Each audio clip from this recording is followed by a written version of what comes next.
rahmatullahi ta'ala wa barakatuh. Bonjour tout le monde. Donc, je voulais partager quelque chose avec vous, quelque chose qui est important. C'est que pas mal de fois, je reçois des agents qui me posent la question pourquoi j'arrive pas à vendre.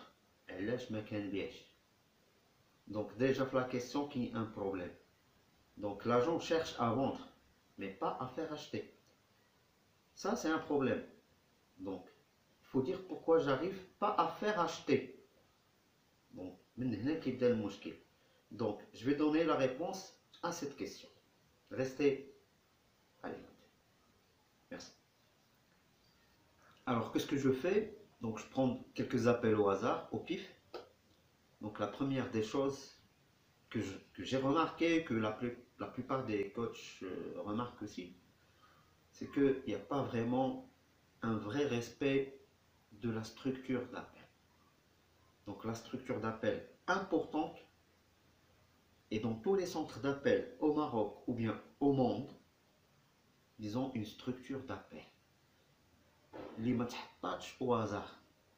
C'est pas du jour au lendemain, ils ont ramené de la structure ou bien ils n'ont trouvé rien à faire, ils ont dit ben voilà, on va embêter les conseillers avec cette structure.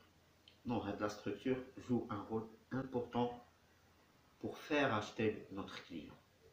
La structure, c'est que l'introduction, découverte, recommandation bien proposition, verrouillage et la clôture à la fin. 5 étapes importantes. Si on loupe une étape, il y a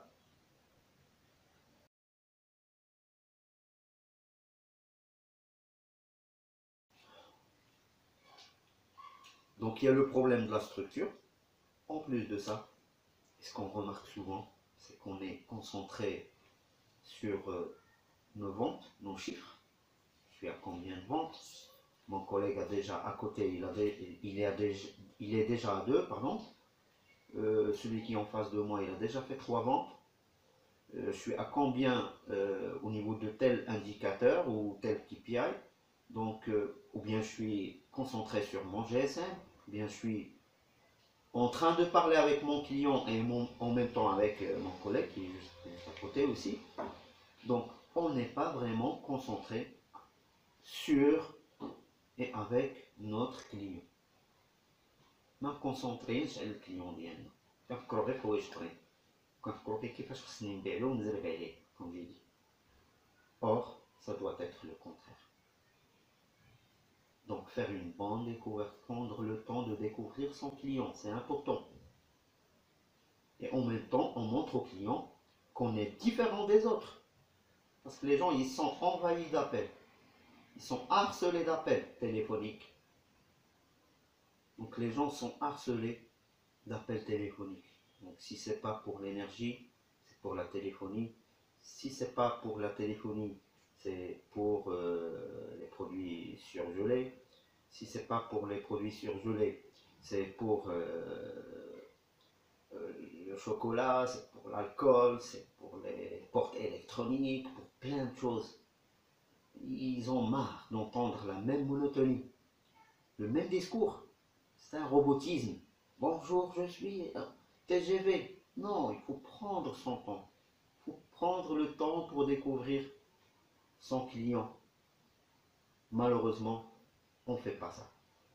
Il y a aussi le manque d'écoute active, pardon. Donc, le client est en train de parler, d'exprimer, d'expliquer une situation. Donc, soit il y a le silence total de la part du conseiller. Donc, il n'y a pas des signaux d'écoute. D'accord. Ah, ok. Qu'est-ce que l'écoute active? L'écoute active, c'est prendre note aussi. Et d'interagir avec ce que le client a dit. Donc, le client donne une information et nous, soit on n'a pas fait attention et on passe à autre chose, à une autre question. On ne fait pas le lien, manque d'écoute active. L'empathie aussi. Il y a un manque énorme d'empathie. Peut-être le client qui est dans la situation de je viens de perdre mon travail. Ah d'accord, je vous comprends. Ben là, il faut s'arrêter. Il faut poser des questions. Ben, depuis quand, monsieur? C'est récent? Ok. Vous travaillez dans quel domaine? Rassurez-vous, bientôt vous allez trouver un travail. Donc il faut juste garder la volonté, garder ça, échange. L'empathie, mais qui nage. Ah d'accord, je comprends. Ah, parfait, très bien. Et on passe à autre chose parce que, comme j'ai dit, on est concentré pour faire la vente et non pas pour faire acheter le client. Donc, prenez soin de vos clients et prenez soin de vous aussi. Merci et à très bientôt.